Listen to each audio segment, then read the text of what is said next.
Hello, welcome back to Blender Sushi Live Noding.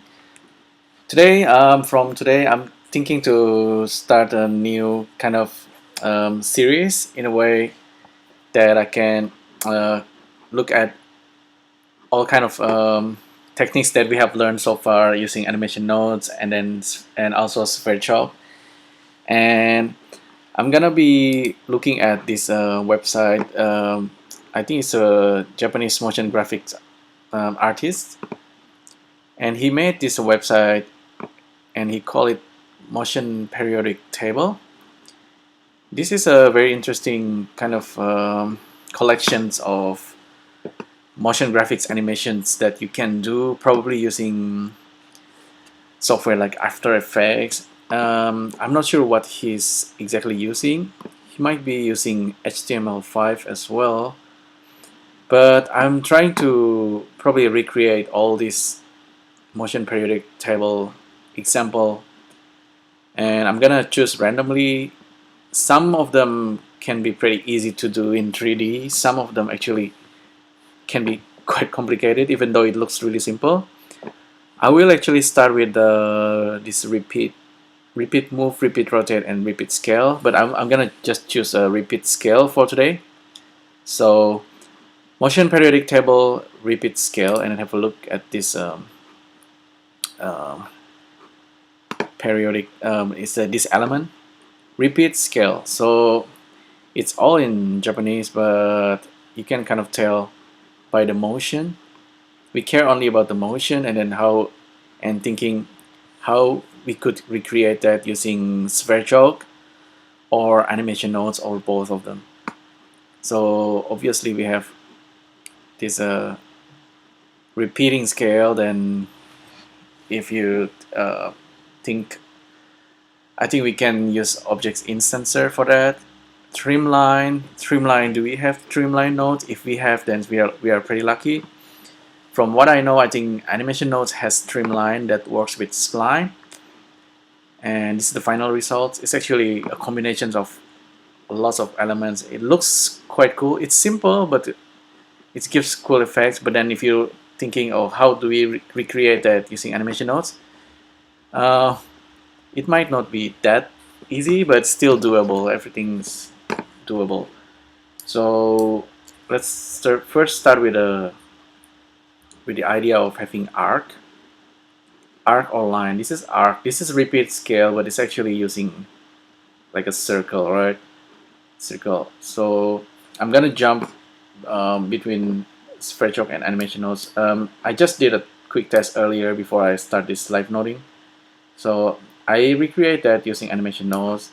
The node setup looks pretty complicated. Actually it's quite simple. It's actually just 2 or 3 different kind of concepts applied. I'm gonna start fresh from nothing. I'm gonna save it as ANSV. What is it called? Repeat scale. Okay, repeat scale, and it's gonna be like a series of motion periodic tables. So MPT repeat scale 001. So maybe we can end up with another 30 or more live noding just by looking at this motion periodic table. Alright, so let's get back to repeat scale. Let's observe this, and then here we can see he's adding this kind of effects and this kind of effects. Oh, and then that's kind of result that we can get using those two concepts. Trimline, repeat scale. First of all, we know that animation nodes doesn't have circle or arc node yet, but SphereChalk actually has it. So that's first. Under generator, circle, and with SphereChalk, it's we have a circle node, and then we want to, if we want to output it, use viewer draw. and we can have a circle with a polygon face like that. As we already know, we can reduce, increase or decrease the radius, but the vertices is what's interesting for us, and then the line, the edges. Yeah, so we can have that kind of shapes quite easily. The trimming line, the trimming in SphereChalk. So I'm like, my brain cannot probably remember all the nodes. SphereChalk might already have trim node. I'm not quite sure. Let's see, intersect edges. Dissolve, limited dissolve, intersect edges. Let's join.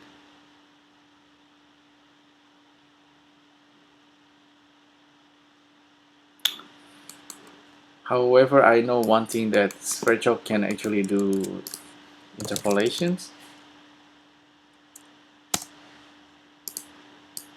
And with interpolations, what we're gonna get is, okay, let's say this is the vertices, goes in there, and then we have the interpolation in here. What will it do? Let's have a look. The new result will be shown in red color. I'm gonna make it like so. Field draw, vertex size 10, maybe red color points. So that's gonna be our interpolation. You see the red points goes from 0 to 1, and it's interpolating along the path. That's kind of what we want. That's a start, at least. Here we can use range float. So this is totally SphereChalk kind of thing. SphereChalk kind of thinking. Count from start to stop, from 0 to 1. We want 10 or more.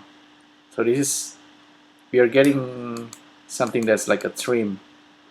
Okay, because what we can do now is kind of animate the start and the stop.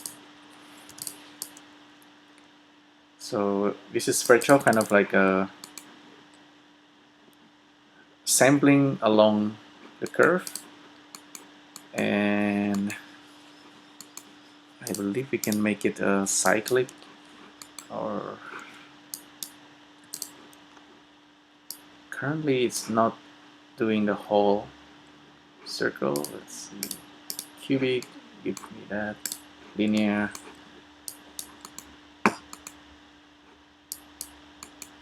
mode.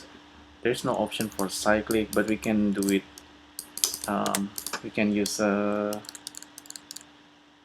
vector interpolation MK3. Just now I was using vector interpolation 1. This is version 3 of that thing. So let's do the same. This one actually have tangent and unit tangent. Probably useful when you're creating like a fences. Here we can turn on cyclic, and then we can control count, control the beginning and the ending. That in a way that's recreating kind of like trimming. Maybe there is a better node for that. Maybe there is already trim node. I don't know. SphereChalk documentation is probably in the documentation as well. Don't worry about that. I'm gonna use animation nodes probably real soon. If I turn off this guy, so we have only points here. Vector interpolation is only outputting points. We can animate the points like that, so that's fine. course, with Spreadshop we have the UV connection thing. This is really handy if we want to just connect points together. So we can have that kind of almost what we want. Maybe increase the count. The counts, if the original is like 6, maybe this is like 60. No, probably 66 or 67. It's probably 67. I don't know, one of them will give like a perfect sampling for us, and then now we can animate that from 0 to 1, and we can get that kind of effect, just like this guy. But of course, if we want to have multiple, we need to use the matrix. Matrix in, and we can have multiple scale, vector in, and it's going to be range, can be range integer, count, step 1, let's see, yeah, something like that. And we can then stagger it.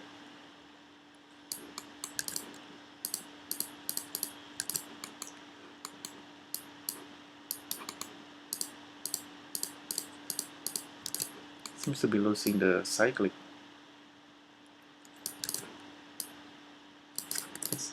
That's that. Did I lose the cyclic?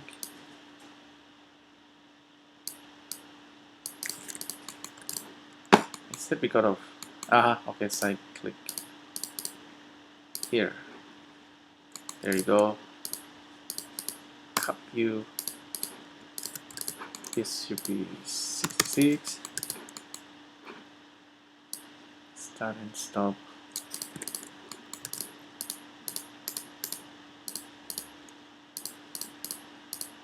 Maybe I'm missing one thing.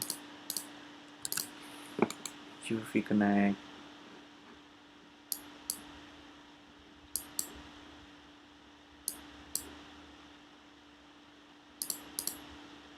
Now, okay, I think the vertices can come from this guy.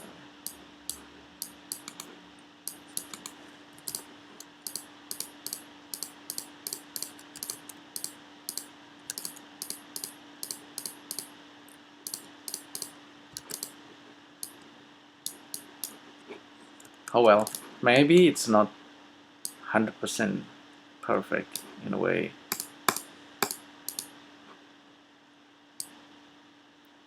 But it's kind of there. Maybe this part need to be.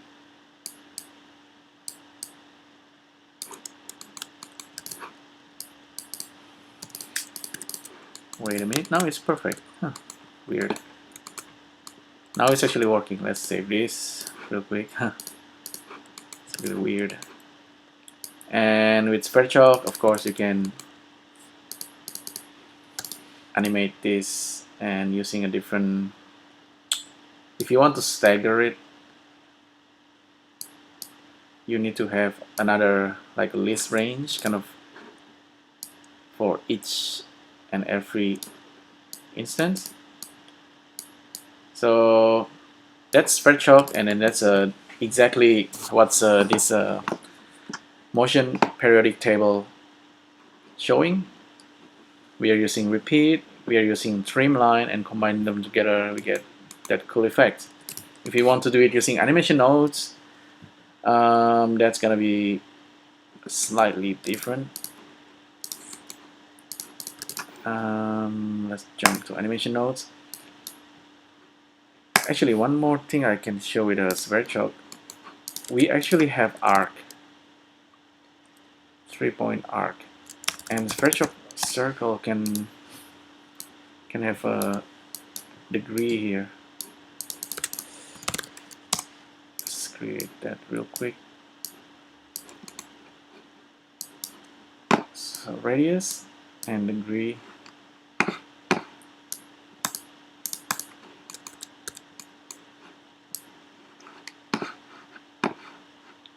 We can actually have like more like a pie. I don't know, like shapes that's more like a pipe. Yeah, I can't remember how. Maybe it's in the hidden option. Don't worry, I just want to show you the arc. 2-point spline, 3-point arc. 3-point arc is interesting. So vertices and edges plug in there. Number of vertices, nothing happens because we need 3 points here. 1 point's not gonna do it.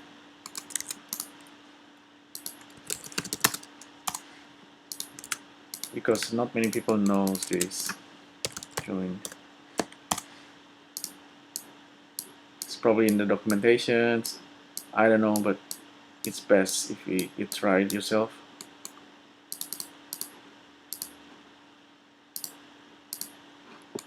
Okay, we're getting something good. Let's delete the grease pencil. We're getting something, we don't know what it is yet. So 0.1000, it's alright. Point number 2 and point number 3, let's just test it. See, it's kind of like, okay, you can see it's happening. You can probably already guess what it is. You need 3 points and it's gonna generate this arc. How can we tell?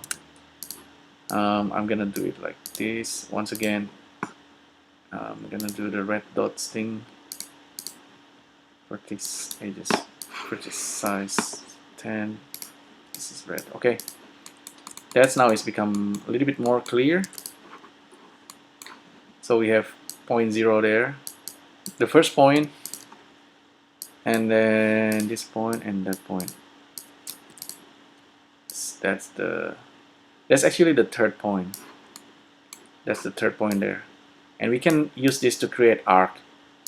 Arc, maybe like a rainbow or bridge, whatever. This arc can be really useful. This can be maybe 400. 400, that's point number 3. You can see that's 000, that's 400, and this is the other point at 222.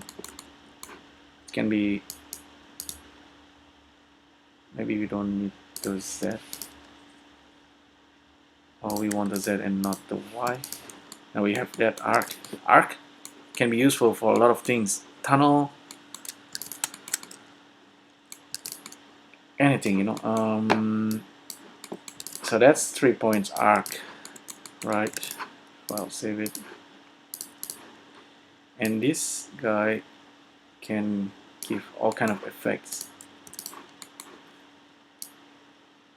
depending on how far it is, and still we'll have control over the number of points for the arc. So I think we can also use this for this kind of effects. Just wanna point it out to you. We still don't have the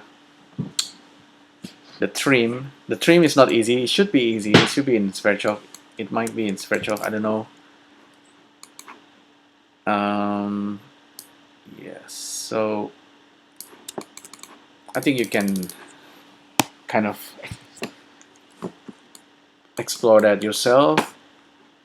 What's interesting though, with Sverchok, it's always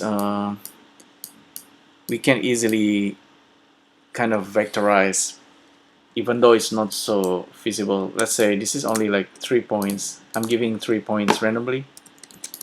But if we provide random vector, oops, okay, Blender just crashes. Let's restart Blender. Sometimes that happens.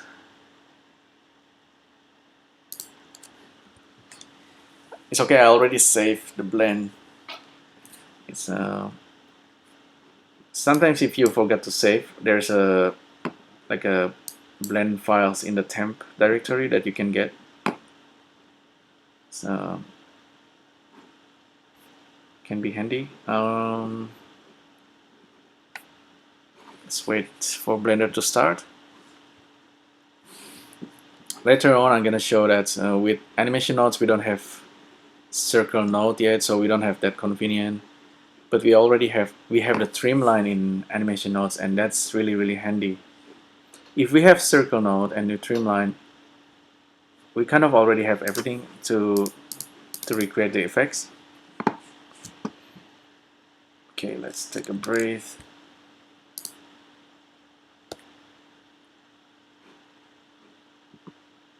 Maybe I can reopen the file now.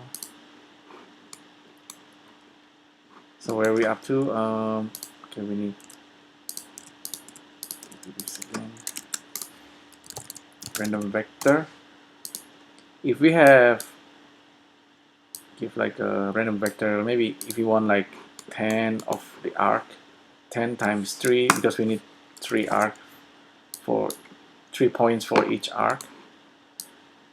So let's do that real quick, and we get that. That's kind of like almost instantly we have complexity, and that's because if we arrange the thing,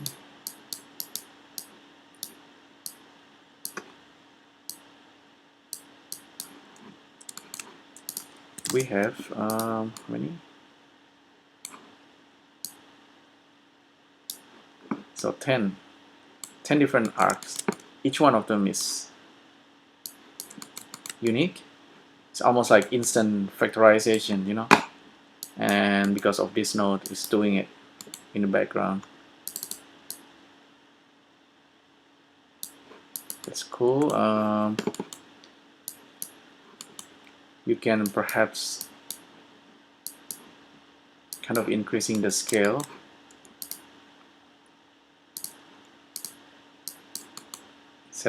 Instead of line, maybe zero out the steps, and then we have all the arc just bunch up in the center like that. We can use vector scale or range float, and then vector in, and the scale will be step start step count. Okay, that might work for us. So that's the arc. That's scaling for each iteration is scaling up. That's really handy. And if you want more like a solid objects, you can use pipe.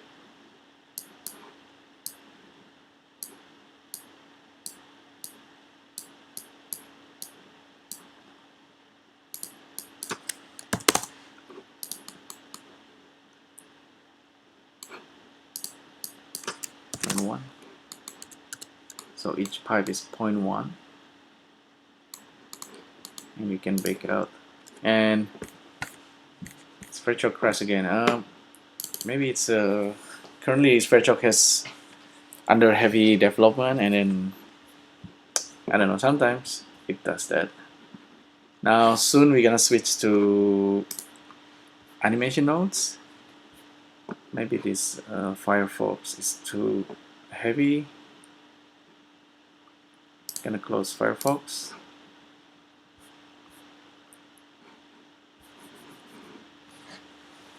Okay, Blender is restarting.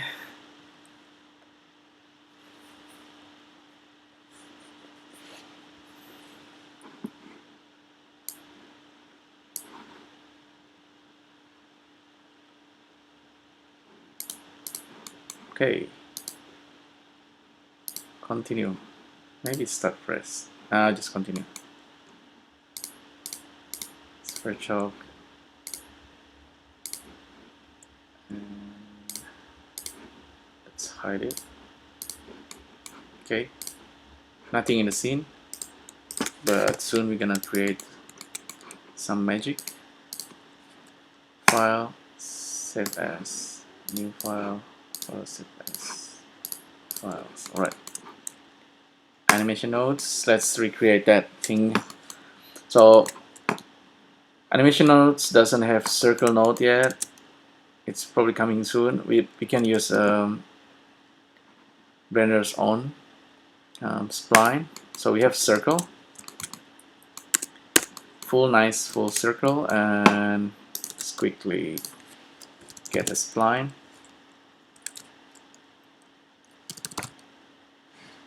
We could so I usually we know we're gonna need trim node, right? That's why I start with trim, and we have this handy trim spline node, so we can use that right away.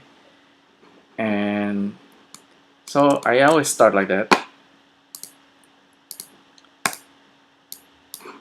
and we know what's to do next. So this is spline. We're gonna source the spline.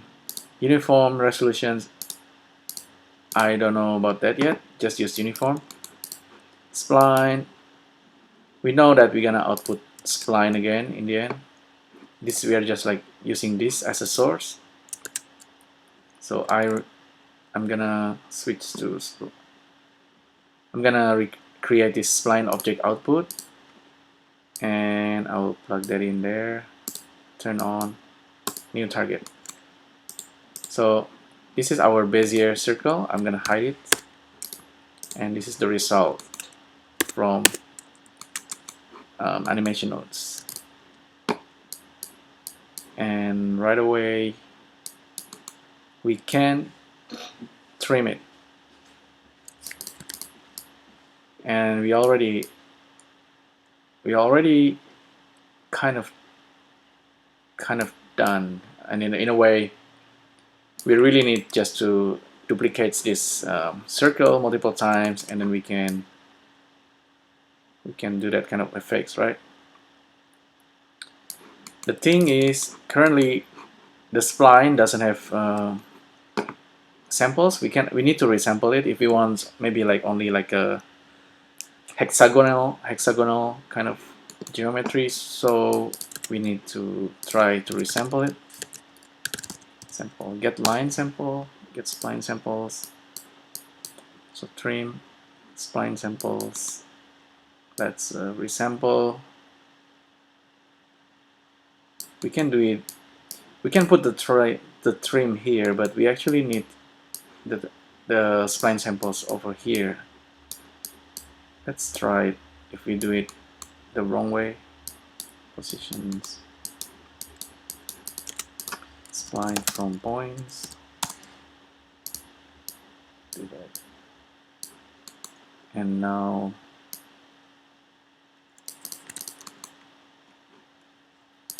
we have that. 6.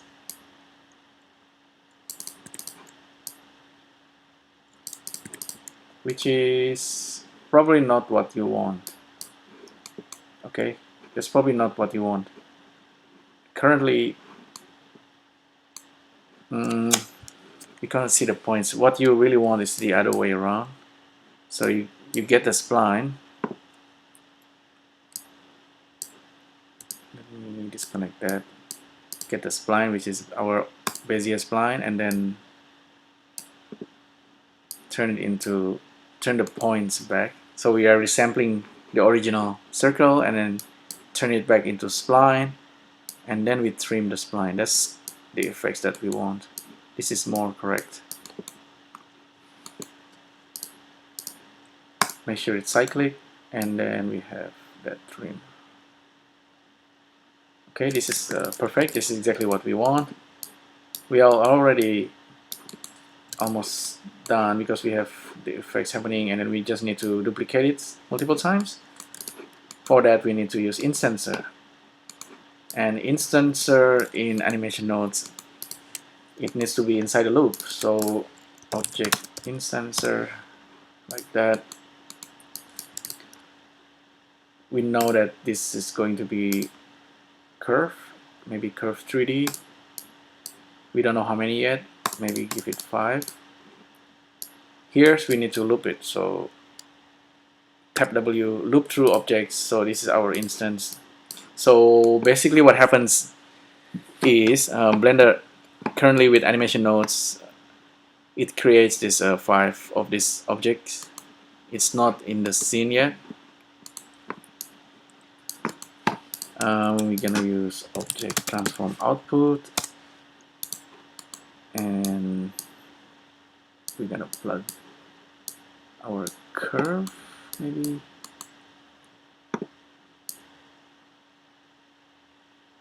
Okay, so we have curve object output here, so we can plug the instance in there, and then we plug in there, and then here we can rearrange our result. So now we actually have the curve. Let's quickly use the index for the locations, and we can further adjust the distance between the curve. So that's what we get. 1, 2, 3, 4, 5. 5 of this guy. Okay, and I'm kind of arranging it like that. But since we want to repeat the scale, so you're not applying it to the locations but to the scale. Okay, locations can be 0, 0, 0 for each one of the copy, but the scale should be like that. Alright, so we are getting something. 1, 2, 3, 4. This is number 1. I think number 1 is actually 0 because of the index. So I know it because if we debug loop, check the scale, turn on always 0, 3, 6, 10. The first one is 0, you know. We don't want that. First one should be like 1. So we can use the math and just add 1 to the index. Now we have what we want. We don't need the target anymore because we have the instance. We can hide the target. Now we have almost everything ready. The streaming will still work, and everything happens inside the loop. If you want the objects to be more solid, we can turn on the bevel depth, increase it. We have that kind of design. It might not be perfect, and since we are using scale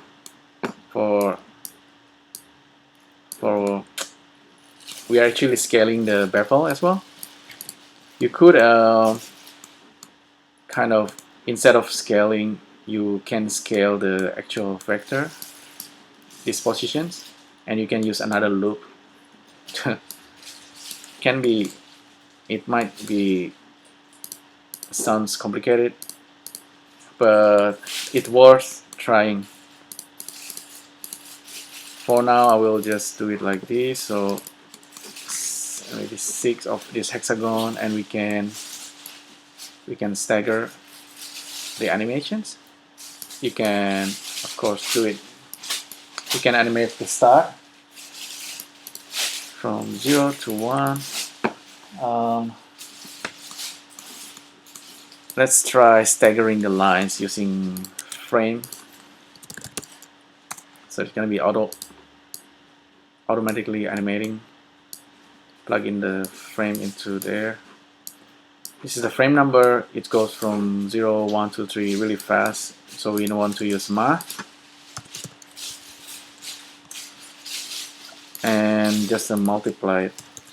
0.02 maybe. Now we have the animations working for us, but we're not getting the kind of delay kind of effects. If we want that, you already know, you just need to use delay time. This is gonna create different time for each of this instance. Plug in the index into the delay, and we should have more like staggered kind of effects. We can further multiply the index, so we have control over the animations. So each one of them now growing in different pace, like that.